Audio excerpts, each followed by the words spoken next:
एक मिनट अनुराग, समाजवादी पार्टी का स्टैंड है कि जनसंख्या नियंत्रण कानून देश में आना चाहिए, हाँ या ना? हाँ, मैं जवाब दे दूं? हाँ या ना? जवाब दे दूं? हाँ या ना? जवाब दे दूं? हाँ या ना? अरे जवाब देने दो ना। अरे आपकी पोल तो खोल दे। अरे पूछ रहे भाई, हाँ या ना? अरे पोल तो खोल। हाँ या ना? अरे पोल, हाँ ना?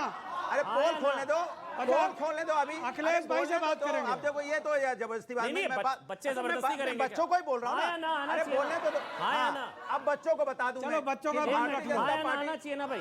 अच्छा, भारतीय जनता पार्टी का खेल देखो। अरे बोलने दो ना, अरे बोलने दो यार। क्या मुझे एक मिनट हाँ बताइए, बोल लो। आना चाहिए बिल्कुल। अच्छा आना चाहिए। पहले उनको बोलिए कि एक बात पहले यस और नो सिलेक्ट करें, उसके बाद यस या नो। पहले यस या नो? अनुराग भाई यस या नो? हाँ मैं बोल रहा हूँ, मुझे अच्छा बोलने दिया जाएगा कि बोल रहे हैं हाँ।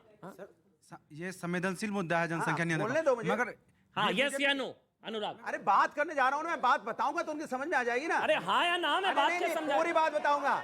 हाँ, नहीं बात नहीं, लास्ट में हाँ भी आएगी, लेकिन आप सुन लो क्या है। अरे अल्लाह की अरे देन है, बोलने दो ये यार, क्या ये तो करेंगे गलत बात है। बेचारे? मैं डिबेट छोड़ के चला ये अगर एजेंडा चलाना है तो बोल दो एजेंडा। नहीं एजेंडा चलाना है तो बोल दो एजेंडा चलाना है। हाँ अनुराग हाँ आप यस और नो में आप जवाब दीजिए, मैं आना दे रहा चाहिए या नहीं आना हूँ। चाहिए? दे रहा हूँ भाई, रुक जाओ। एजेंडा yes मत और no हम समझ चलाओ। गए। रुको एजेंडा, मैं अपना जवाब दे दूं कि तुम दोगे? आ जाओ तुम दे दो। नहीं तो मुझे बोलने दोगे ना? आपसे ही जवाब तो चाहिए। मैं जवाब तो दे रहा हूँ ना, आप एजेंडा चलाने लगे।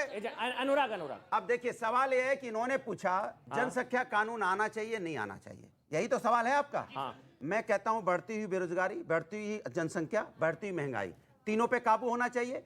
आप चाहते हो कि इस पे कानून बने, आप कानून बनाना चाहते हो, हम आइए बैठिए टेबल पे, स्वागत करते हैं। बनाने की बात कीजिए, खाली माहौल बनाने के लिए कि अब हम बनाओगे नहीं। 8 साल हो गए, 8 साल सरकार को आए हो गए, सरकार ने बनाया नहीं बनाया ना? कि सरकार बनाना नहीं चाहती है। मिला हाँ या ना? नहीं मिला। मैं बोलता रहा हूँ ये बनाएगी। जवाब तो दीजिए। अरे हम तो कहते हैं सरकार कानून बनाए लेकिन बनाएगी नहीं। मैं बोल रहा हूँ, आप क्या चाहते हैं, बने ना बने? मैं कहता हूँ आओ सरकार बैठो टेबल पे। आप क्या चाहते हैं, कानून बने ना बने? कानून हमारे, मैं तो नहीं कहता हूँ बोल आओ ना, सकते, बैठो ना, बनाने की बात करो ना। वो नहीं बोल रहे। अरे यार बनाने की बात करो ना, किसने रोका है आपको? लेकिन आप बनाने की बात नहीं करना चाहते। नहीं है वो, हरे कुर्ते की मजबूरी है, जनसंख्या नियंत्रण का मेरी विरोध कोई जरूरी मजबूरी नहीं है। चलो बस हो गया, अब हो गया। अब नहीं गलत बात। ये देखो आप बोलिए, आप बोलिए, अगर डिबेट करानी तो बताओ। मैं तो आपसे कह रहा हूँ कि आप आइए टेबल पे बैठिए, क्योंकि बच्चे नहीं समझ पा रहे आपका कि पक्ष ट्रैप में फंसा रहे हो आप उनको। अनुराग आपका पक्ष क्या है, हाँ या ना? मेरा पक्ष यही है कि आप कानून बनाइए, आइए कानून बनाइए। तालियां भाई अनुराग भाई के लिए। वो कह रहे हैं कानून बनाइए। अब मिल गया जवाब। अब सुन लो, अब मिल गया जवाब। लेकिन भारतीय जनता पार्टी सत्ता पक्ष विपक्ष दोनों बैठता है, क्योंकि लोकतंत्र में दोनों का सम्मान होना चाहिए। सत्ता पक्ष को अच्छा नहीं, सत्ता पक्ष की जिम्मेदारी है कि आइए कानून बनाने पे चर्चा करते हैं, लेकिन इनको चर्चा नहीं करनी। चर्चा पता कहां करनी? यहाँ पूछेंगे हाँ या ना। देश चर्चा कर रहा है सर, देश चर्चा कर रहा है। अरे हाँ या ना तो पार्लियामेंट में होगा। पार्लियामेंट में हाँ या ना क्यों नहीं है? पार्लियामेंट में हाँ या ना क्यों नहीं है? क्यों ये डिबेट में हाँ या ना हो रहा है? पार्लियामेंट में हाँ या ना कराइए, पार्लियामेंट में चर्चा कराइए और बिल लेके आइए। आज की तारीख में शो को हम संभाल के रखेंगे। कल को अगर ये टेबल होता है बिल, पॉपुलेशन कंट्रोल बिल, और अगर समाजवादी पार्टी वॉकआउट करती है, समर्थन नहीं करती है, तो अनुराग जी की बात का याद दिलाएंगे आप सभी, क्योंकि अनुराग भाई ने बोला था कि हम समर्थन करते हैं। ठीक है ना? चलिए हमें विजय शंकर, अच्छा एक बार जल्दी से 10 सेकंड विजय शंकर तिवारी, बस एक लाइन अनुराग जी को याद दिलाना चाहता हूँ। सिर्फ 4 दिन पहले की बात है। इनके सांसद हैं शफीकुर रहमान भट्ट, वो अल्लाह की देन बता रहे थे। बच्चे अल्लाह की देन। उन्होंने क्या बोला? नहीं फिर गलत। देखो यही आदत है आधा आधा चलाना। उन्होंने बोला कि भगवान के बच्चे होते हैं। क्या गलत बोला उन्होंने? भगवान के अल्लाह के बच्चे होते हैं। हम भगवान के बच्चे नहीं, ये जो अल्लाह के बच्चे, अल्लाह की देन ये देश के लिए खतरनाक है। इन बच्चों को आधा आधा डिबेट दिखा के आप उनको बहलाना चाहते हो। भगवान के बच्चे होते हैं। उन्होंने कब बोला कि बच्चे पैदा करो? उन्होंने बोला बच्चे भगवान के होते हैं। इन्होंने तोड़ दिया उसको, भगवान नहीं कहा उसको।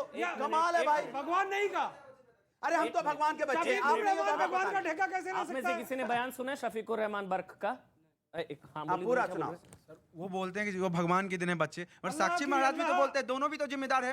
साक्षी महाराज भी बोलते हैं हिंदू 4 बच्चे पैदा करो। वो जनसंख्या नियंत्रण का संवेदनशील विषय है, वो आना चाहिए। मगर दोनों पार्टी भी प्रवोक करती है कि साक्षी महाराज कहते 4 बच्चे पैदा करो, वो कहते हैं भगवान के दिन है, तो दोनों जिम्मेदार है। चलिए अब विजय शंकर तिवारी बोलेंगे। विजय शंकर तिवारी जी, उन्होंने साक्षी महाराज का जिक्र किया तो भड़काया तो दोनों तरफ से जा रहा है। अगर बर्क हैं शफीकुर रहमान बर्क, मतलब जनसंख्या नियंत्रण में भगवान कहां से आ गए? मैं बहुत स्पष्ट बोलता हूँ, बहुत स्पष्ट बोलता हूँ। मतलब अल्लाह और भगवान कहां से आ गए भाई जनसंख्या नियंत्रण? स्पष्ट बोलता हूँ। बोलिए अब विजय शंकर तिवारी। मैं बहुत स्पष्ट बोलता हूँ कि किसने क्या कहा अहम नहीं है, अहम ये इस देश की आवश्यकता क्या है। जनसंख्या नियंत्रण वैसे देश मेरी की बहस आवश्यकता जनसंख्या है। नियंत्रण पर नहीं, मेरी नहीं, मैं वही जा रहा 2047 हूँ, वही जा रहा PFI हूँ, वही जा रहा हूँ, आप वही कह जा रहे हैं रहा कि हूँ। उससे वो रुकेगा। दो तीन बातें बोलिए। दो तीन बातें। एक तो बात अभी हमारे भदौरिया जी कह रहे थे इस पर संविधान में लाइए, इसको बिल बनाइए, इसका कानून बनाइए। कई कानून बने जिनका आपने समर्थन नहीं किया। आप वो भी नहीं मानोगे? एक मिनट बोलो हाँ बोलो मैं नहीं, बीच में नहीं बोले। भदौरिया जी, कुछ भी भदौरिया करना जी, मैं बिल्कुल शांत मैं था। रंगरेजी के पास जाना है। उन्होंने कहा कि आप बिल लाइए, कानून बनाइए, हम समर्थन करेंगे। तो कई बिल ऐसे आए हैं जो देश के हित थे और आपने उनका समर्थन नहीं किया। उसमें सीए भी था और एनआरसी भी था। एक भाई सुन लीजिए आप, एनआरसी भी था और सीए भी था, उनका आपने समर्थन नहीं किया। वो देश के हित में है और 100% देश के हित में। मैं अपनी बात अब प्रारंभ करता हूँ, अजय जी की बात से प्रारंभ करता हूँ, उनका समर्थन करते हुए करता हूँ। आज बहुत समय तक, देश की स्वतंत्रता के बाद बहुत समय तक एक बात होती रही कि लाहौर में हम नाश्ता करेंगे और दिल्ली में जाके भोजन करेंगे जाकर के।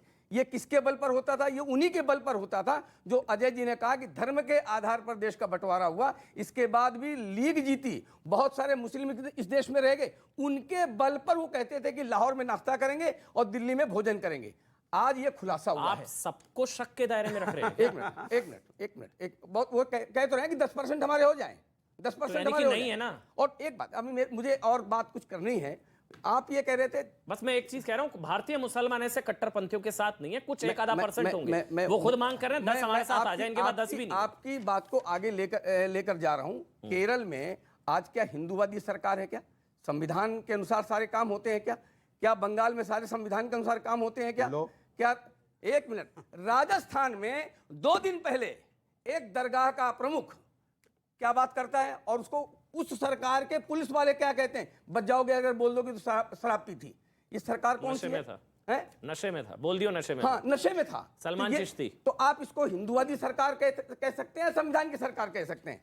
इस प्रकार के लोगों से इस देश का खतरा है। हिंदू नामधारी जो बैठे हुए लोग, वो भी उनके साथ मिलकर के देश को संकट में डाल रहे हैं।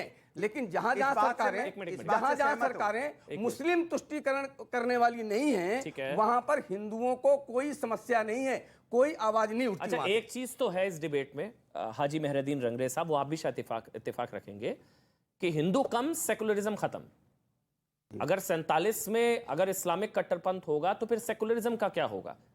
हिंदुओं का बहुसंख्यक होना ही शायद सेकुलरिज्म की गारंटी है। ये तो आप भी मानते हैं, क्योंकि भारत इकलौता मुल्क है कि जहां पूरी दुनिया के धर्म पाए जाते हैं। भारत इकलौता मुल्क है जहां इस्लाम के सारे फिरके पाए जाते हैं, है ना। तो अगर ये वाला टारगेट पूरा होगा, फिर सेकुलरिज्म का क्या होगा? देखिए, ये जो पीएफआई है, ये इसके सारे नेटवर्क जो है जुड़ते जा रहे बार बार।